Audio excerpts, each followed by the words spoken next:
या अय्युहल्लज़ीना आमनू इज़ा कुमतुम इलस्सलाति फ़ग़सिलू वुजूहकुम, ऐ ईमान वालो जब तुम इरादा करो नमाज का तो अपने चेहरों को धोया करो।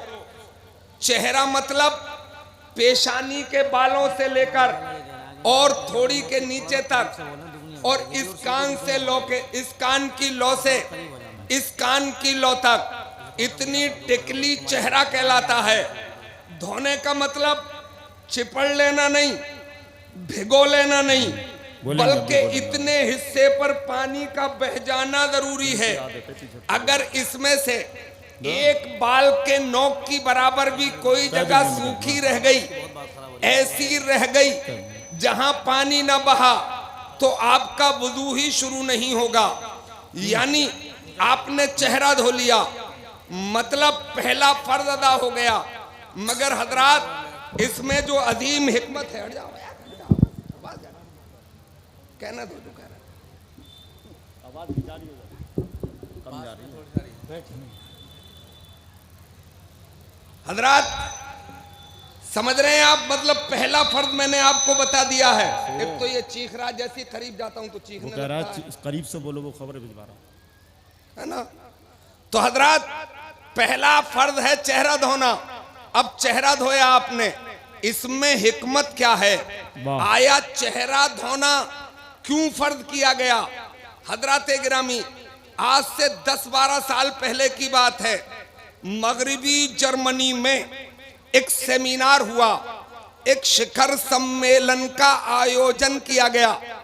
वहां दुनिया की क्रीम इकट्ठी हुई, पढ़े लिखे लोग, हायर एजुकेटेड लोग, मेरे भाई बड़े दानिश्वर लोग। और उसमें कौन लोग थे? उसमें ईसाइयत की क्रीम, उसमें यहूदियत के टैलेंटेड लोग, उसमें बौद्धिस्ट के मानने वाले, उसमें हिंदुइज्म को मानने वाले लोग इकट्ठे हुए। सबब क्या था? वजह क्या थी? वजह ये थी कि जब दुनिया के पागल खानों पर सर्च की गई, दुनिया के पागल खानों पर गौर व फिक्र किया गया, तो पता ये चला कि पूरी दुनिया के पागल खानों में मुसलमान सिर्फ 2% पागल पाए गए और 98% दीगर अक़वाम के लोग पागल मिले। अब वो बेचैन हुए, बेकरार हुए कि अगर पागलपन का रेशियो इसी तरह चलता रहा तो आने वाले 50 साल में एक युग वो आएगा, एक जमाना वो आएगा कि पूरी दुनिया पागल हो जाएगी और मुसलमान इस मोहलिक बीमारी से महफूज रहेगा। बैठ के गौर व फिक्र कर लो, मंथन कर लो। वो लोग सर जोड़ के बैठे, 1 महीने तक बहसो मुबाहिसा रहा और 1 महीने के बाद जो नतीजा आया, आप उछल जाएंगे, आप मचल जाएंगे। नतीजा ये आया कि मुसलमान इसलिए कम पागल होता है कि वो पैगंबर के बताए हुए तरीके पर दिन में 5 बार अपने चेहरे को धो लेता है।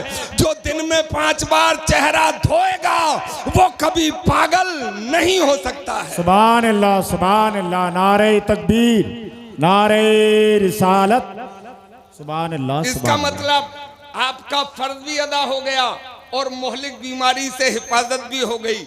सुभान अल्लाह। मेरे इस्लामी भाइयों, जरा आपको गौर करना है, आपको तवज्जो करना है कि इस्लाम कितना प्यारा मजहब है। उसका एक एक उसूल दुनिया में भी कामयाबी का रास्ता दिखाता है और आखिरत में जन्नत की बहारों में ले जाने का जामिन है।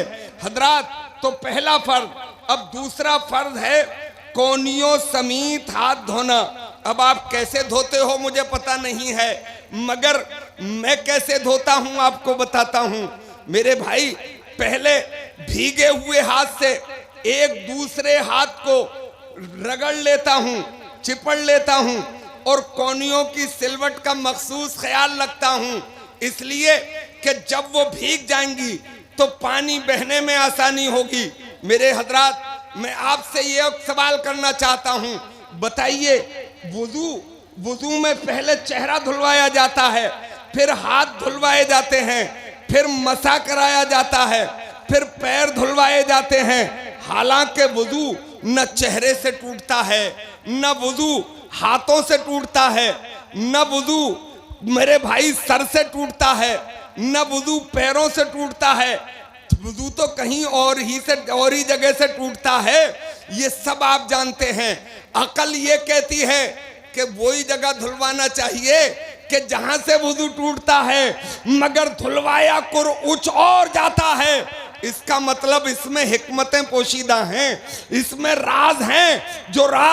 जो मुझे मालूम हुए हैं वो मैं आप तक पहुंचाना चाहता हूं। मेरे भाई, अब आपको हाथ धोना है। हाथ ये दोनों आपके अपने हाथ हैं, दोनों हमारे हाथ हैं। आप जैसे चाहो इन्हें धो लो, फर्ज अदा हो जाएगा। मगर ये जमाना टंकियों का जमाना है। इससे पहला वाला जो जमाना था वो लोटों का जमाना था, बदनों का जमाना था। उससे पहले हौजों का जमाना था। मेरे भाई, अब ये टंकी का दौर आया है। आप कैसे धो लेते हैं, मगर हमारे आपके पूरी कायनात के आका व दाता जनाबे मोहम्मद रसूलुल्लाह सल्लल्लाहु ताला अलैहि वसल्लम कैसे अपने हाथ धोया करते थे। जब सीधा हाथ धोते तो चुल्लू में पानी लेते और इस तरीके से उसे ऊपर को लाते ताकि कोनियों से पानी बह जाए। और जब इस हाथ को यानी उल्टे हाथ को धोते तो ऊपर से पानी डालते ताकि उंगलियों के पोरों से पानी जमीन में जाए। ये सरकार को देखा, असहाब ने अमल शुरू कर दिया। फिर उनको ताबईन ने देखा, ताबईन का ये अमल रहा, तबे ताबईन का ये अमल रहा। सदियों तक अमल चलता रहा। मगर अब चूनो चरा का दौर आया, टेक्नोलॉजी का जमाना आया, साइंस का जमाना आया। इस जमाने में जब ये बात किसी साइंसदान के हत्थे लगी कि आया पैगंबर इस्लाम ने इस हाथ को ऐसे क्यों धोया और इस हाथ को ऐसे क्यों धोया, अब उसने सर्च की, उसने तहकीक की। वो अपनी लेबोरेटरी में गया, वो अपनी प्रयोगशाला में गया, वो अपनी तजर्बेगाह में गया। और जब उसने तजर्बा किया, उसने तहकीक की, तो उसे पता ये चला कि सीधे हाथ की उंगलियों के पोरों से मुस्बत शुआएं निकलती हैं, यानी फायदा पहुंचाने वाली रेजें निकलती हैं। वाह वाह, सुभान अल्लाह सुभान अल्लाह। बेशक आवाज भी खींच रहा है, सही नहीं है मैच, बिल्कुल बहुत खतरनाक है, बहुत खतरनाक। तो मैच थोड़ी शुरू से ऐसा कर रहा हूं। तो हजरत गिरामी, सीधे हाथ की उंगलियों के पोरों से मुस्बत शुआएं निकलती हैं, फायदा पहुंचाने वाली रेजेज निकलती हैं, पॉजिटिव रेज निकलती हैं। और उल्टे हाथ की उंगलियों के पोरों से नेगेटिव रेज निकलती हैं, मनफी शुआएं निकलती हैं, नुकसान पहुंचाने वाली शुआएं निकलती हैं। मेरे भाई, मतलब इसकी फितरत है, बर्फ की फितरत है, बिजली की फितरत है कि जब वो पानी से मिलती है तो उसकी ताकत में इजाफा होता है। बेशक बेशक, सुभान अल्लाह। हमारे दौर में जब इलेक्ट्रिक सिस्टम सही नहीं था तो पावर कमजोर होता था, कभी कभी बल्ब टिमटिमाता था तो लोग कहते थे अर्थ दे दो। एक तार जमीन में गाड़ दिया जाता था, उसमें एक बाल्टी पानी डाल दिया जाता था तो वोल्टेज बढ़ जाते थे। 50 थे तो 100 हो जाते थे, 100 थे तो 150 हो जाते थे। इसका मतलब जब बर्फ पानी से टच होती है तो उसकी ताकत में इजाफा होता है। मेरे भाइयों, और ये फायदा पहुंचाने वाली रेस जब पानी से मिलेंगी तो इनमें भी ताकत में इजाफा होगा। और आदमी के जिस्म में अगर ये हुलूल कर जाएंगी, जिस्म में चली जाएंगी, तो उसमें कुव्वते मुदाफात, बीमारियों से लड़ने की ताकत पैदा हो जाएगी। और दो ही जगह हैं कि ये आदमी के जिस्म के अंदर जाएं, क्या तो नाक के जरिए जाएंगी या मुंह के जरिए जाएंगी, है ना। अब ये हाथ ऊपर लाया गया ताकि बंदे मोमिन जब हाथ धोए और ये फायदा पहुंचाने वाली रेस सांस के जरिए अंदर जाए तो इधर फर्ज भी अदा हो जाए और बीमारियों से लड़ने की ताकत भी पैदा हो जाए। सुभान अल्लाह, बेशक, वाह वाह, बहुत अच्छे, नारे तकबीर से पानी डाला गया, सुभान अल्लाह, बुलंद आवाज से, वाह वाह, सुभान अल्लाह, सुभान अल्लाह। ताकि ये नुकसान पहुंचाने वाली रेस पानी के जरिए ताकतवर तो हो मगर ऊपर से पानी डाले जाए ताकि उंगलियों के पोरों से वो रेजिस जमीन के अंदर पेवस्त हो जाए। बेशक तो बेशक, वाह वाह, कि मोहम्मद अरबी तेरा मुकम्मल जवाब कहां से लाया जाएगा? तेरी तो नजरों का जवाब नहीं है,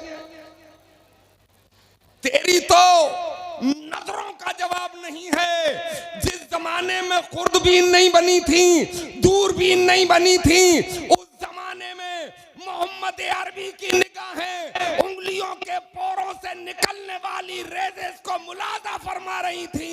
इसीलिए आला हजरत ने इरशाद फरमाया, जिस तरफ उठ गई दम में दम आ गया, उस निगाहे इनायत पे लाखों सलाम। सुभान अल्लाह, सुभान अल्लाह, वाह वाह, जिंदाबाद जिंदाबाद, बहुत अच्छा, सुभान अल्लाह, माशाअल्लाह। ये दो फर्ज बताए मैंने, तीसरा फर्ज है सर का मसा करना। हमारे मसलक में, मसलक के हनफी में चौथाई सर का मसा फर्ज है। कितने सर का मसा फर्ज है? चौथाई सर का मसा फर्ज है। अगर भीगे हुए हाथ से चौथाई सर को घेर लिया गया तो फर्ज अदा हो जाएगा, और अगर पूरे सर को घेर लिया गया तो सुन्नत भी अदा हो जाएगी। मैंने अपने बचपने में अपने पीरो मुर्शिद शहजादाए आला हजरत हुजूर मुफ्ती आजम हिंद अलैहि रहमत व रिदवान को एक बार मसा करते हुए देखा था। वो प्रैक्टिकल बता रहा हूं मैं आपको, क्योंकि हम खाली थोड़ी को लोग नहीं हैं कि मदरसे में बैठे और हमने जानू अदब तय किया और बड़े बड़े मसले वहीं बैठ के हल कर दिए। ये थोड़ी है, ये थोड़ी, हमने थोड़ी भी पढ़ी है। हम तो प्रैक्टिकल की दुनिया के लोग भी हैं। जब हम थोड़ी पढ़ते हैं तो नाना की जुल्फें पकड़ के पढ़ लेते हैं, मक्के की गलियों में बाप की उंगली पकड़ के पढ़ लेते हैं, माँ की गोद में पढ़ लेते हैं, और जब प्रैक्टिकल का वक्त आता है तो फिर करबला के मैदान में उतर के नन्ना अली असगर दे के इस्लाम भी बचा लेते हैं। सुभान अल्लाह, सुभान अल्लाह, जिंदाबाद जिंदाबाद, वाह वाह, बहुत अच्छे, सुभान अल्लाह। प्रैक्टिकल बता रहा हूं आपको। ये तीनों उंगलियां मिलाइए, शहादत की उंगली छोड़िए, और ये तीनों उंगलियां मिलाकर पेशानी के बाल उमूमन जहां से उगते हैं वहां से पीछे तक ले जाइए और वापस हथेलियों को टच करते हुए लाइए। अब ये हथेली इस्तेमाल हो गई और ये तीन उंगलियां इस्तेमाल हो गई। शहादत की उंगली बची है, इसे कानों के हल्के में घुमा लीजिए। अब ये अंगूठा बचा है तो कान के पीछे मसा कर लीजिए। अब ये हाथ का आखिरी हिस्सा बचा है तो यके बाद दीगरे अपनी गर्दन पे घुमा लीजिए। आपका फर्ज भी अदा हो गया और आपकी सुन्नत भी अदा हो गई। हज़रात, मसे का हुक्म क्यों दिया गया, ये फर्ज क्यों किया गया, ये तो हमें इस पे अमल करना ही है, मगर इसकी हिकमत को पर भी आप गौर फरमाएं। हज़रात, एक बड़ी अजीब बीमारी,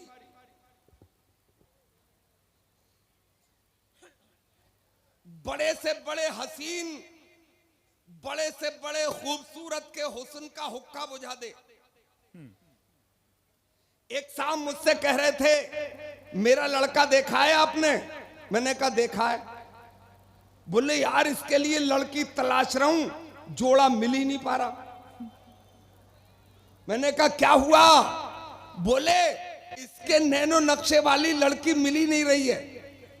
बहुत हसीन, निहायती खूबसूरत व वजीह, मगर कुछ दिन बाद उसे घेंगे की बीमारी हो गई, गला फूलने की बीमारी हो गई, बुझ गया हुस्न का हुक्का। अब उसे कोई देखने के लिए तैयार नहीं, इसलिए खूबसूरत थे, बीमारी में गिरफ्तार हो गए, हुस्न गायब हो गया। मेरे इस्लामी भाइयों, आओ तहकीक तो करो। जदीद मेडिकल से ये पता चला है कि अगर दिन में सिर्फ 5 बार भीगे हुए हाथ से अपने सर का मसा कर लिया जाए तो कभी घेंगे की बीमारी हो ही नहीं सकती है। ये वुजू है जो मैं आपको बता रहा हूं। सुभान अल्लाह, सुभान अल्लाह, वाह वाह वाह, सुभान अल्लाह, जिंदाबाद जिंदाबाद, वाह, बहुत अच्छे, माशाअल्लाह। एक कान के पीछे नस है जो निहायत ही कीमती नस है। ये बॉडी इसका खालिक अल्लाह है? इसे अल्लाह ने पैदा किया है। ये इंजन किसी फैक्ट्री का बना हुआ इंजन नहीं है जिसकी मुद्दत सिर्फ 16 साल हो। ये तो परवरदिगार आलम ने तख्लीक फरमाया है।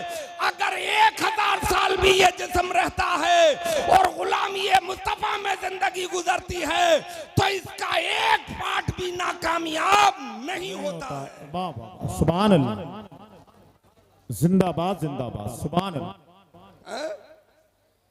इसका खालिक हमारा परवरदिगार है ना? बहुत अच्छे, वाह और वाह। उसकी कुदरत का कोई किनारा, उसकी कुदरत का कोई ठिकाना। एक मिसाल दूं मैं आपको, दुनिया में जितनी वुमेन्स हैं मादा, और उनमें की जितनी बच्चे जनती हैं यानी दूध पिलाती हैं, उनमें अल्लाह ने एक सॉफ्टवेयर रखा है। वो सॉफ्टवेयर जब तक वो दूध पिलाने के लायक नहीं होती तो 2 काम करता है। वो कुछ भी खाती हो, chicken, mutton, fruit, biryani, korma, कुछ भी खाए तो 2 चीज बनती हैं। एक तरफ फुजला बनता है, एक तरफ खून बनता है, और जैसे ही वो औरत प्रेग्नेंट होती है, बच्चा जनने के लायक होती है, तो अल्लाह ताला उसी सॉफ्टवेयर को डेवलप कर देता है। अब वो 3 काम करने लगता है। एक तरफ फुजला बनाता है, दूसरी तरफ खून बनाता है, और इन्हीं दोनों के दरमियान से दूध जैसी ग़िज़ा भी पैदा करता है। ए सुभान अल्लाह, नारे तकबीर, नारे रिसालत, उलमाए अहले सुन्नत, सुभान अल्लाह, सुभान अल्लाह, वाह वाह। नसे कान के पीछे एक बीमारी है, आदमी कोमे में चला जाता है जी, है ना? सकते में जितनी वेंस हैं बॉडी की हरकत खत्म कर देती हैं, मगर ये कान के पीछे की नस हरकत में रहती है, और इसे हाज़िक हकीम ही समझ पाता है। कोई काबिल तरीन एमडी ही इसको महसूस कर पाता है। गुजरे हुए जमाने में न जाने कितने लोग इस बीमारी में जिंदा दफना दिए गए, पता ही नहीं चला लोगों को। हमारे यहां खुद की बात है, उनके देखने वाले अभी 1-2 लोग मौजूद हैं। इस बीमारी में काजी साहब थे दफनाइए लोग, तीजा पढ़ रहे थे, काजी साहब तीजे वाले दिन मैं कफन के मस्जिद में आ गए और लोग तो उन्हें देखा और मैदान छोड़ के भाग गए। 20 साल जिंदा रहे, 20 साल रहे फिर वो इस दुनिया में, मगर बोले कुछ नहीं। जब भी किसी ने सवाल कब्र के बारे में किया तो जवाब यही दिया कि सब हक है और सब सच है ना? तो वो सकते का आदमी बीमार हो जाता है, अब तो आईसीयू में डाल देते हैं, ऑक्सीजन लगा देते हैं और पंपिंग करते रहते हैं। और अगर आदमी मर भी जाए तो ये जालिम डॉक्टर डाकू मरे हुए पे भी बिल बनाते रहते हैं। सही बात है ना, बिल बनाते रहते हैं। चलो उनकी ज्यादा मजम्मत नहीं करना है, खास बात बताना है कि जब आदमी सकते का बीमार हो तो अब इस पे गौर कीजिए। ये जो कान के पीछे की नस है, इसका एक बहुत ही कामयाब वर्क है। जब आदमी का खून गाढ़ा हो जाता है और उसकी किडनी खून को छानना बंद कर देती है, तो दिमाग कहता है कि तू अपना काम कर। बोले मुझसे नहीं होगा। बोले वजह, बोले खून इतना गाढ़ा हो गया है कि मेरी चल्लियों में से निकल नहीं पा रहा है। बोले मतलब, बोले बॉडी को पानी की जरूरत है। तो दिमाग इस नस को हुक्म देता है कि तू अपना काम कर। ये नस अपना काम करती है और एक लिक्विड छोड़ती है जो आदमी के गले में जाता है, तब आदमी को पानी पीने का एहसास होता है। एक बड़े दानिश्वर ने लिखा है कि अगर इस नस का मसा भीगे हुए हाथ से आदमी मुताद्दिद बार करता रहेगा तो कभी कोमे में नहीं जा सकता है, वो कभी सकते का बीमार नहीं होगा। वाह वाह, सुभान अल्लाह सुभान अल्लाह, वाह वाह, बेशक बहुत अच्छे। चौथा फर्ज, पैरों का धोना। टखनों तक पैरों का धोने का हुक्म है। हजरात, पैर धुल गए, 4 फर्ज अदा हो गए, वुजू आपका हो गया, मगर पैर क्यों धुलवाए गए?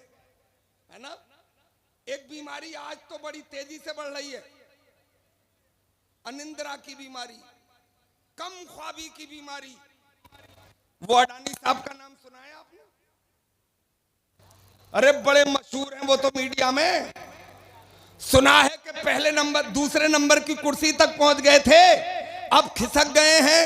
कौन सी कुर्सी पर हैं हमें तो कोई पता नहीं है, मगर जब वो दूसरे नंबर की कुर्सी पर बैठे थे, दौलत के अंबार थे, न जाने कितने हेलीपैड और हेलीकॉप्टर उनके पास थे, मगर मैंने ये पढ़ा कि सिर्फ 4 घंटे सोने के लिए उन्हें नींद की गोली लेना पड़ती थी। जब मैंने गुलाम मुस्तफा को देखा तो सिर्फ इतना देखा कि ईशा की नमाज पढ़ के आता है और दुरूद पाक पढ़ते पढ़ते चैन की नींद सो जाता है। सुभान अल्लाह सुभान अल्लाह, वाह वाह वाह, जिंदाबाद जिंदाबाद, बेशक बहुत अच्छे। अनिंद्रा की बीमारी। एक सेठ साहब मेरे पास आए, बोले मौल साहब ताबीज कर दो। मैंने कहा किस चीज के लिए? बोले नींद नहीं आ रही है। तो मैंने कहा लाइट नहीं आई होगी रात। बोले मौलवी हो इसलिए छोटी बातें कर रहे हो। मैंने कहा क्या हुआ? बोले लाइट की कोई हैसियत ही क्या है, आ जाए तो आ जाए, नहीं आए तो क्या करें? नहीं आएगी तब भी परवाह नहीं है, घर में इन्वर्टर भी है, इन्वर्टर भी अगर खत्म हो जाए तो घर में जनरेटर भी है। तो मैंने कहा मैं तो तावीज़ों वाला मौलवी हूं नहीं, है ना, तावीज़ों के मौलवी भी इस दौर में स्पेशल मौलवी हैं। वो रूहानी इलाज की दुकान खोले बैठे, नमाज पढ़ने एक टाइम नहीं जाते हैं, बेगुस्ले शान हैं और तावीज़ों की दुकान खोल के बैठे हैं और उनके यहाँ भीड़ लगी है। मेरे भाई, मैं तावीज़ों का मुखालिफ तो नहीं हूं, मगर मुझे इतना मालूम है कि 1 करोड़ तावीज़ भी आपको फायदा नहीं पहुंचाएंगे। अगर बेनमाजी ने किए हैं, अगर बेगुस्ले ने किए हैं, तो उसका तावीज काम नहीं करेगा। ये तावीजों वाला मजहब नहीं है, ये 5 वक्ता नमाजों वाला मजहब है, ये कुरान की तिलावत वाला मजहब है, ये उलमा की महफिल में बैठाने वाला मजहब है, ये माँ के तलवे चूमने वाला मजहब है। सुभान अल्लाह बेशक। नारे तकबीर, नारे रिसालत, जश्न दस्तार बंदी, जामिया रज़विया ज़ीनतुल उलूम से रसखेड़ा। सुभान अल्लाह सुभान अल्लाह। मैंने कहा तावीज का क्या करोगे? हर काम तावीज से नहीं होता। मैंने किसी हकीम के पास चले जाओ, एलोपैथी के डॉक्टर से दवा मत लेना, वो नशे की गोली दे देगा, उसका साइड इफेक्ट होगा। हकीम साहब के पास गए, उन्होंने अपनी कुछ माजून, कुछ शरबत, कुछ पिल्स, कुछ टैबलेट बांध के दे दी। बोले ले जाओ आराम हो जाएगा। जब वो चल दिए तो ये भी कहा सुनो दवा वक्त पे खाना, मगर जब सोने के लिए जाना तो वुजू भी कर लेना, पैर धो लेना। सुभान अल्लाह सुभान अल्लाह। बोले रख दो बेटा, रख दे यार। बोले पैर धोना। बोले हकीम साहब मेरे पैरों में दर्द नहीं है, मेरा तो दिमाग खोलता रहता है।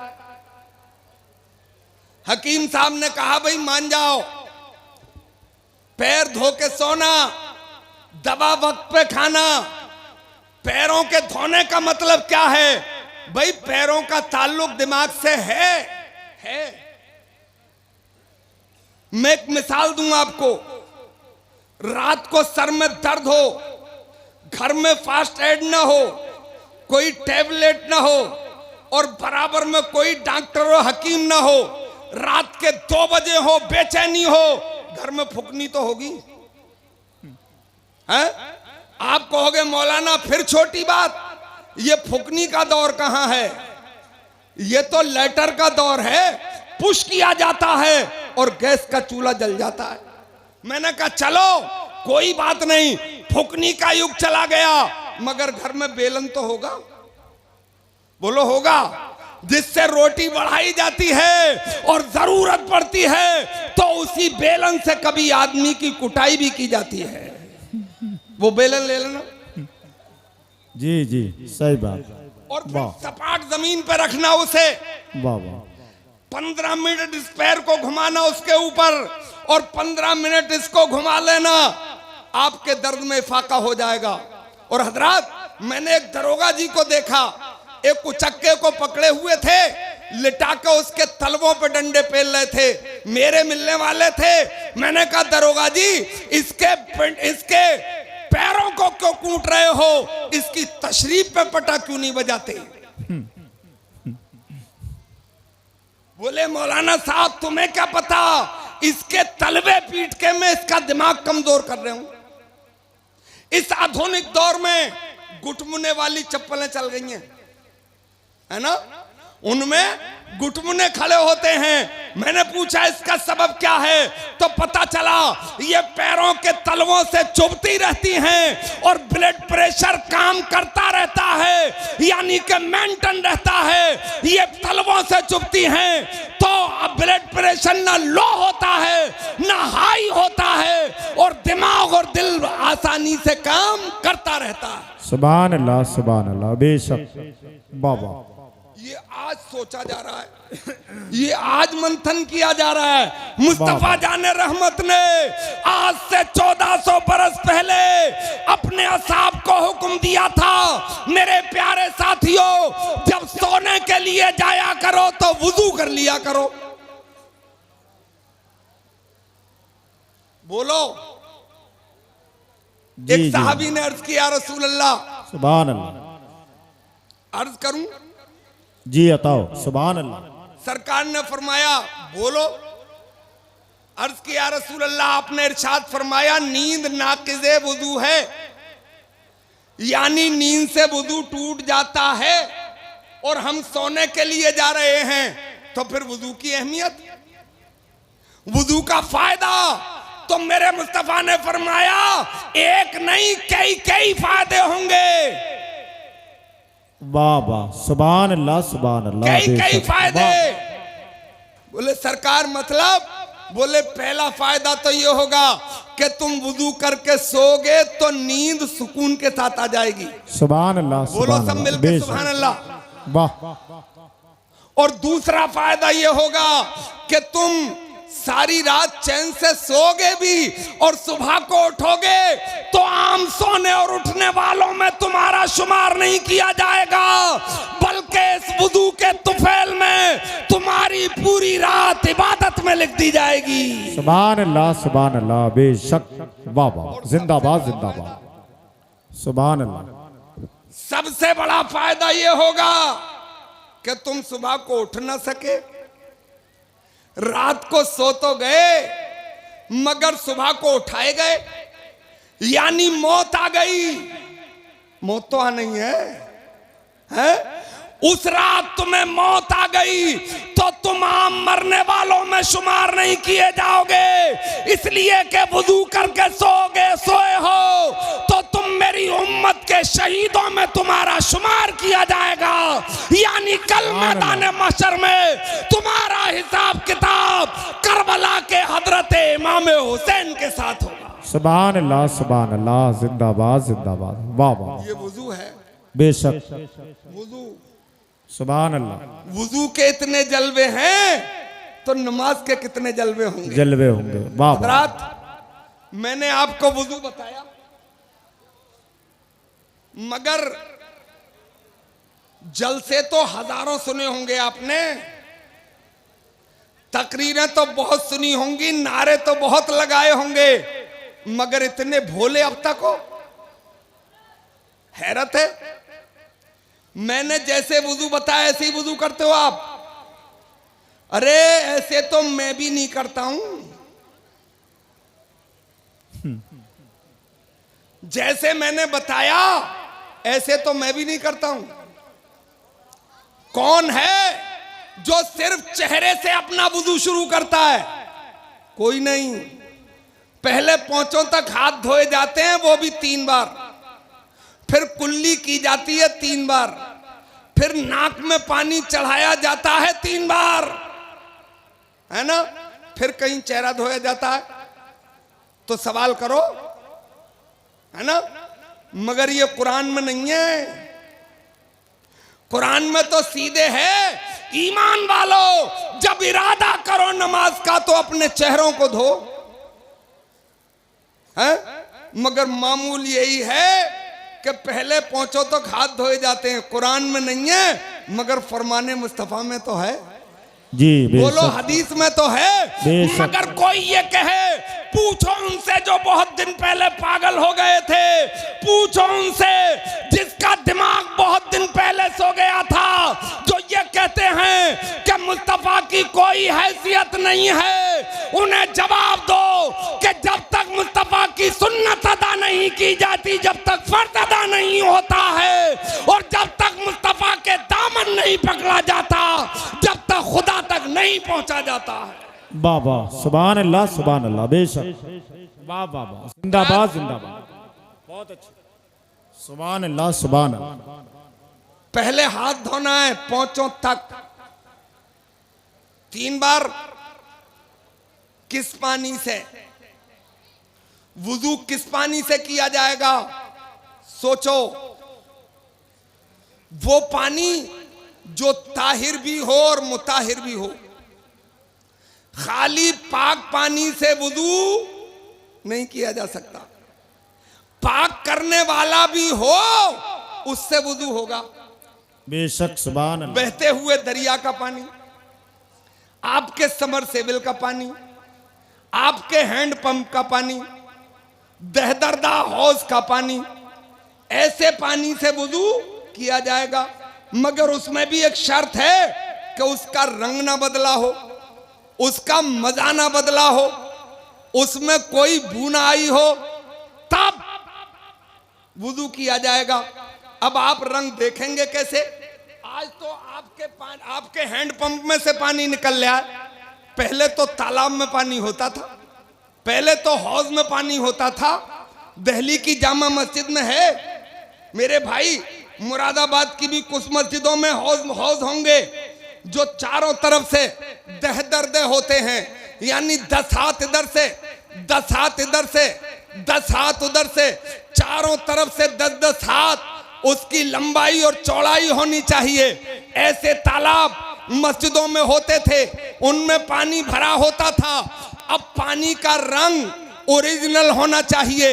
अब आपने देखा कि यार वुजू करने जा रहा हूं, मगर ये पानी का ओरिजिनल रंग तो है नहीं, ये तो हरे कलर का पानी है, ये तो हरे कलर का पानी है और ये पानी का ओरिजिनल कलर नहीं है। मैंने कहा आगे बढ़ के देख। आगे बढ़ा, बोले है तो हरा ही।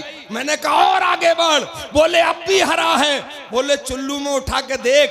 देखा पानी चुल्लू में, तो बोले यार ओरिजिनल कलर है पानी का।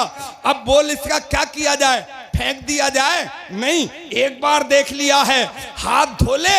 ये हरा इसलिए तुझे लग रहा था कि हौज की दीवारों पे काई थी, उसकी वजह से ये तुझे हरा लग रहा था। एक बार देख लिया, तसल्ली नहीं हुई है, दोबारा देख ले, तिबारा देख ले, 3 बार में तो तसल्ली हो जाना चाहिए।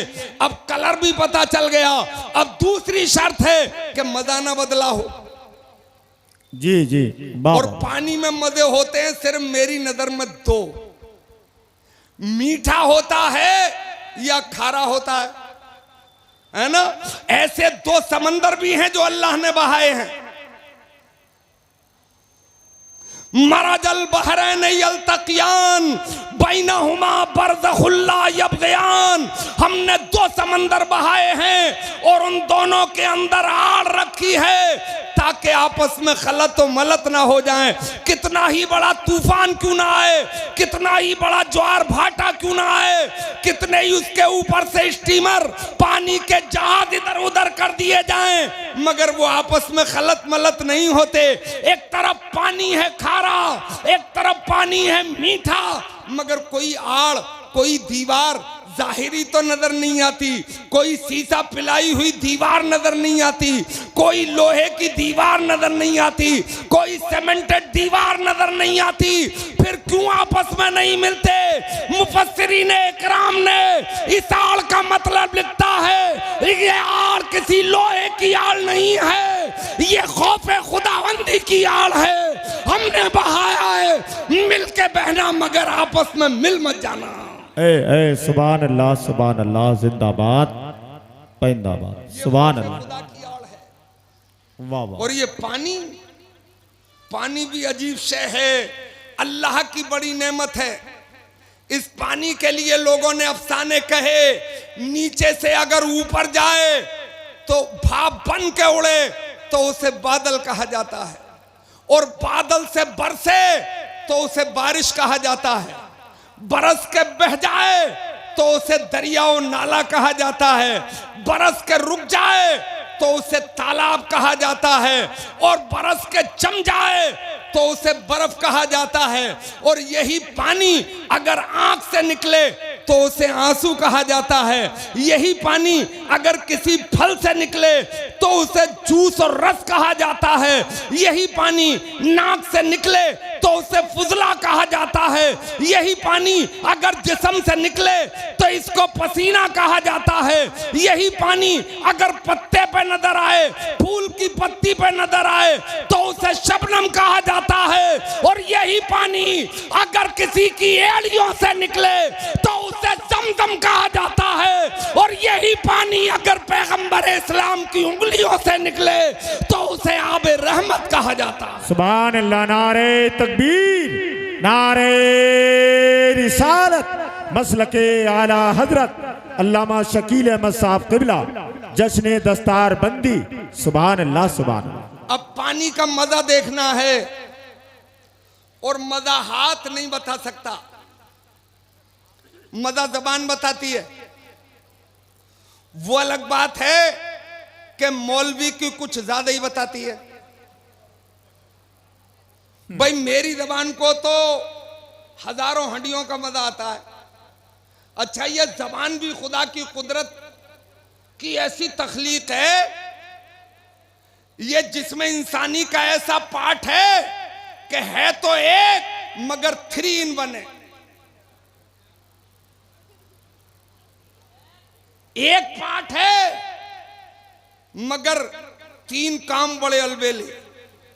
जबान का पहला हिस्सा नमक और मिर्च का पता देता है, जबान का बीच का हिस्सा मीठे को बताता है, और जबान का आखिरी हिस्सा कड़वाहट को बताता है। देख लियो आत्मा के लोग ये कहते हैं यार हलक भी कड़वा हो गया, है ना? है? बताओ ऐसा पाठ कोई फैक्ट्री तैयार करेगी? है? एक गोश्त का लोथड़ा है मगर कमाल है कि पहला हिस्सा नमक और मिर्च बता दे, दूसरा हिस्सा मीठे का एहसास करा दे, तीसरा हिस्सा कड़वाहट को बता दे। तो यहीं से पानी का मजा लिया जाएगा। है? हुक्म है रोजा न हो तो गरारा करो, रोजे में भी हल्का फुल्का करो, एहतियात रखो, पानी कहीं अंदर न चला जाए। लोग कहते हैं ना धोखे से चला गया, रोजा थोड़ा ही चला जाएगा, अबे धोखे में चला जाएगा, है ना? पता है ना कि रोजा है तो कुछ भी जाएगा तो रोजा भी चला जाएगा।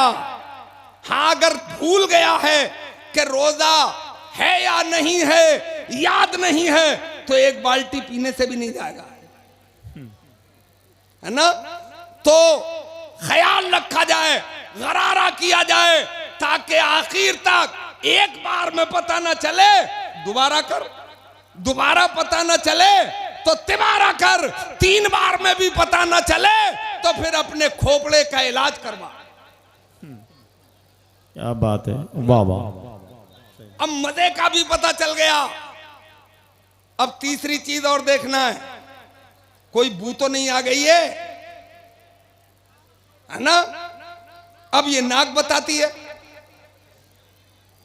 जबान बदबू और खुशबू नहीं देख पाती, तो वो जबान से नाक से देखना है, तो नाक में चढ़ा सूत ले ऊपर को कच्ची हड्डी तक, ताकि उसकी बू का भी पता चल जाए। यूं के सिर्फ ये गुस्ल करना, गुस्ल सेहत थोड़ा ही करना है, इसके बाद में रब की इबादत करना है। तो अटके से पानी से वुजू नहीं किया जाएगा, बल्कि उससे किया जाएगा जो पाक भी हो और पाक करने वाला भी हो। सुभान अल्लाह, बेशक बाबा। जिसका रंग भी ना बदला हो, मजा भी ना बदला हो, जिसमें कोई बू भी ना आई हो। अब हमारे यहाँ क्या माहौल है, एक तो जानते नहीं है और बताओ तो कम वक्त मानते नहीं है। एक बुजुर्ग से मैंने कहा, ये जो लोटा पकड़े हो तुमने, पानी भरा है, इसमें तुम्हारा अंगूठा डूब गया, इस पानी से वुजू नहीं होगा। तो बोले यार जितने मौलवी इतनी बातें। यही करें।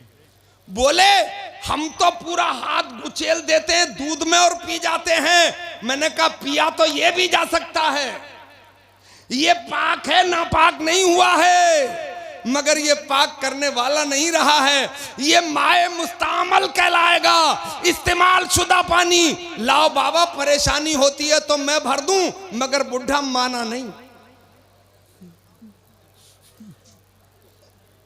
जिद्दी था,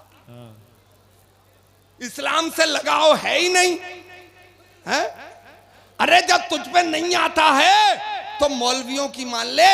हम क्या कह रहे हैं कि इलेक्शन ऐसे लड़ना है, हम क्या कह रहे हैं कि लिबर्टी में ऐसे प्रयोग करना है, हमें पता नहीं है पुल का डिजाइन कैसे होना है, हमें पता नहीं है कौन सा इंजेक्शन, कौन सी टैबलेट, कौन सा पिल्स किस में काम करता है, ये डॉक्टर बताएगा।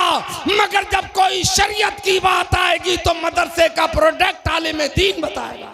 सुभान अल्लाह, बेशक, जिंदाबाद जिंदाबाद, वाह वाह। मेडिकल में हर दवा तेरी थोड़ी है ना? पता चला कि तूने डिब्बा खोला और भकोसली, मारा जाएगा, है ना? डॉक्टर के पास जाना पड़ेगा, नब्ज दिखानी पड़ेगी, जांचें करवाना पड़ेंगी, तब वो लिखेगा, तब तेरे लिए दवा मिलेगी। ऐसे ही शरीयत की बातों पे गौर किया करो। जब तुम्हें मालूम नहीं है तो अपने ईमान की तशखीस आलिम दीन से कराया करो, मदरसे में आके उलमा से राब्ता किया करो। सुभान अल्लाह बेशक बाबा। मैंने कहा बाबा ये पानी पिया जा सकता है, आटा गूंधा जा सकता है, अगर मेहमान ज्यादा आ जाएं तो शोरवा बढ़ाने के काम में बोलो भाई लिया जा सकता है, वुदू नहीं हो सकता है ना मेरे भाइयों। तो ऐसे पानी से वुदू किया जाएगा। एक आखिरी सुन्नत आपको वुदू की बता के अपनी बात खत्म करता हूं। मजा तो नहीं आया आपको, मगर मेरे भाइयों जरूरत इन्हीं चीजों की है। 80 साल के बुढ़े पे वुदू करना नहीं आ रहा है, जलसों में करोड़ों रुपए खर्च कर रहे हो तुम, गुलछर्रे उड़ा रहे हो तुम, मजे ले रहे हो तुम, जब तुम पे वुदू भी करना नहीं आता, क्या फायदा होगा तुम्हारे जलसों से और क्या फायदा होगा तुम्हारे नारों से। क्या बात है, वाह बाबा, जिंदाबाद जिंदाबाद, सुभान अल्लाह। अफसाना बना के रखा है तुमने। मेरे भाइयों वुजू की एक सुन्नत है मिसवाक। क्या है? मिसवाक। और सुनो, जितने डेंटल सर्जन डेवलप हुए इस दुनिया में, लूटे ले रहे हैं लोगों को, ये जब से ही डेवलप हुए, जब से सरकार की इस प्यारी सुन्नत मिसवाक को हमने तर्क कर दिया है ना। जब से ये डेंटल सर्जन अपने दुकानें खोल के बैठ गए, कामयाब हो रहे हैं। और जब हम मिसवाक पे अमल करते थे 80 साल के भी हो जाते थे, मगर हड्डी तोड़ लेते थे। क्या बात है, वाह बाबा, सुभान अल्लाह। अच्छा एक बात बताओ मुझे, ये सुबह को भी बुर्श, रात को भी बुर्श, अबे यार पूरी रात में तेरे मुंह में क्या घुस गया जो दांतों को घिस के दांतों को तबाह कर रहा है? जी जी, वाह वाह। क्या घुस जाता है ऐसा? 5 बार वुजू कर रहा है, उंगली घुमा ले रहा है तो काफी है, मगर दांतों की परतों को तबाह कर लिया, दांतों की जड़ों को तबाह कर लिया है? करना तो मिसवाक कर, है ना। तो ये सरकार की प्यारी सुन्नत। एक ईसाई बीमार हो गया, दांतों का पेरिया लग गया, ठंडी हवा लग रही है, गर्म पानी लग रहा है, ठंडा पानी लग रहा है, पीप आ रही है, मुंह से बदबू आ रही है। डेंटल सर्जन के पास पहुंचा, बोले दांतों से बहुत परेशान हूं, इलाज बोले हो जाएगा। उसने महंगी दवाएं लिखी, महंगे टूथपेस्ट लिखे, फला कंपनी का बुर्श लिखा। 1 महीने तक करता रहा, खातिर का फायदा नहीं हुआ। कभी मस्जिद के करीब से गुजरने का मौका मिला, एक बुजुर्ग को देखा कि मिसवाक कर रहे हैं, सोचा ये रूढ़ीवादी बुढ़ा बुर्श के जमाने में, टूथपेस्ट के जमाने में लकड़ी से अपने दांतों पे जुल्म कर रहा। रुक गए, बोले बाबा टूथपेस्ट का युग है, बुर्श का जमाना है, लकड़ी का दौर नहीं है। वो भी बुजुर्ग थे, गुस्से में आए, चल अपना काम कर, लकड़ी अगर अब के बोलेगा तो अंजाम बुरा होगा। बोले फिर ये क्या है? अरे बोले ये बड़ी कीमती चीज है, इसे हम मिसवाक कहते हैं।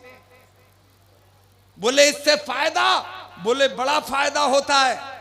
जब हम वुजू करते हैं ना और मिसवाक नहीं करते, और जब हम नमाज पढ़ते हैं वुजू करके, तो 1 रकत पढ़ते हैं, 1 रकत का सवाब मिलता है। और जिस वुजू में मिसवाक कर लेते हैं, फिर पढ़ते 1 रकत हैं, हमें 70 रकात का सवाब मिलता है। सुभान अल्लाह, सुभान अल्लाह। बोले यार बेशक तुमने मुझे रकात गिना दी, मैं तो ईसाई हूं, मैं तो क्रिश्चियन हूं, तुम रकात गिना रहे हो, दांतों को फायदा बताओ। बोले सुन ले, 70 साल का हो गया हूं, मगर हड्डी तोड़ने में परेशानी नहीं होती है। क्या बात है, वाह। बोले 1 लकड़ी हमें दे दोगे? बोले लकड़ी पूरी उम्र बोल ले, सर पटक ले, नहीं दूंगा। मिसवाक बोलेगा तो एक मांगेगा, दो दे दूंगा। मिसवाक बोली, बोले दो ले जा। वाह वाह। एक हफ्ते अपने दांतों पे घुमाई, दांतों की तमाम बीमारियां काफूर हो गई। बात खत्म कर रहा हूं, घबराओ मत। अब वो बहुत गुस्से में, अब वो पूरे जलाल में, और वो डेंटल सर्जन के पास पहुंचा। बोले डॉक्टर तेरी पैथी निहायती नाकारा पैथी है। बोले क्या हो गया? बोले यार तूने मेरी जेब खाली करा दी, फायदा नहीं हुआ। एक मुसलमान बुजुर्ग से एक बालिश की लकड़ी लेके आया हूं, एक हफ्ते अपने दांतों पे घुमाई है, मुकम्मल फायदा हो गया है।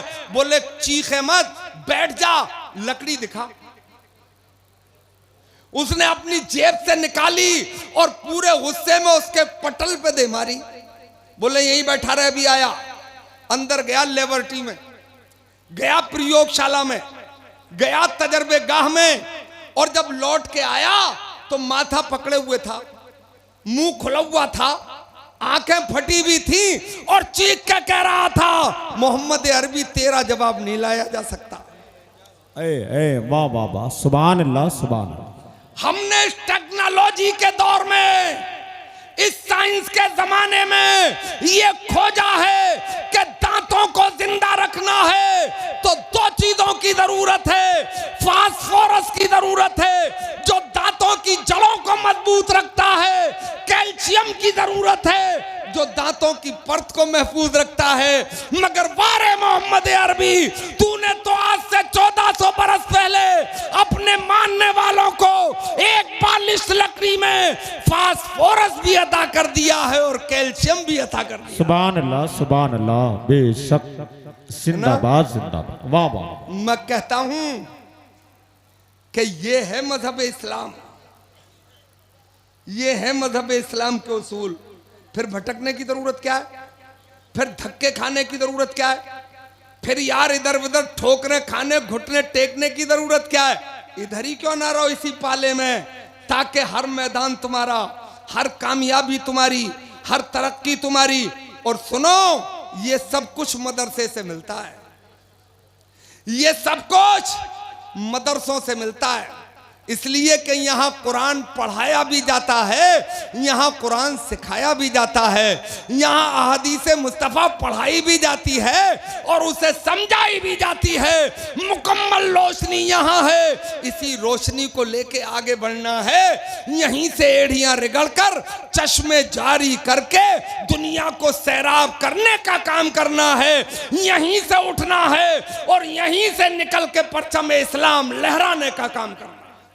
वाह वाह, सुभान अल्लाह सुभान अल्लाह, बेशक।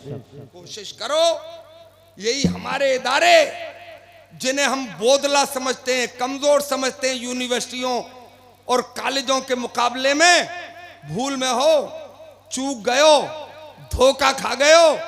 अब मदरसे आधुनिक भी हो गए हैं, यहीं से बच्चे पढ़ के हाफिज कुरान भी बन जाते हैं और आगे चल के अगर आईएएस के इम्तिहान में बैठते हैं तो उसे भी जब क्वालिफाई करते हैं तो ऊपर लिखा आता है कि एक मदरसे के प्रोडक्ट ने आईएएस में भी पूरी इंडिया को टॉप कर दिया। बेशक, सुभान अल्लाह सुभान अल्लाह। जानते हो वजह?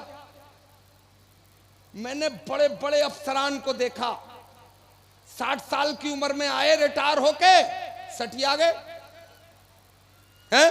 बात करो तो लगे कभी कभी कि किसी पागल से बात हो रही है ना? मगर जब किसी मदरसे में पढ़े हुए आलिम दीन और मुफ्ती का मामला आता है तो लोग ये कहते हैं कि चलो अपने बुजुर्ग आलिम दीन से मशवरा कर लें। उनकी फहमो फरासत तो बढ़ती चली जा रही है, उनका अकल का दायरा तो बढ़ता चला जा रहा है। वजह यह है कि वहां जब बुजुर्ग होता है तो सटिया के पागल होता है, और यहाँ जब बुजुर्ग होता है तो कामयाबी की मंजिलें तय करता चला जाता है कि कुरान पढ़ने वाला कभी पागल भी नहीं होता है और कभी खपती भी नहीं होता है। वाह वाह, सुभान अल्लाह सुभान अल्लाह। खत्म कर दे।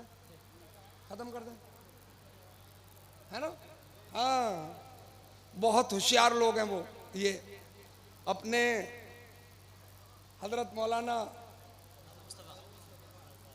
रज़ाउल मुस्तफ़ा, सुभान अल्लाह, बहुत होशियार। माहौल बन गया, साइलेंट माहौल में आ गए आप, अच्छा लगा। देखो हजरात, ये सिर्फ कहने की बातें नहीं है ना, ये सुनने समझने की बातें हैं। फिर हाथ जोड़ के आपसे विनती कर रहा हूं, गुजारिश कर रहा हूं, 32 से 33 साल मुझे हो गए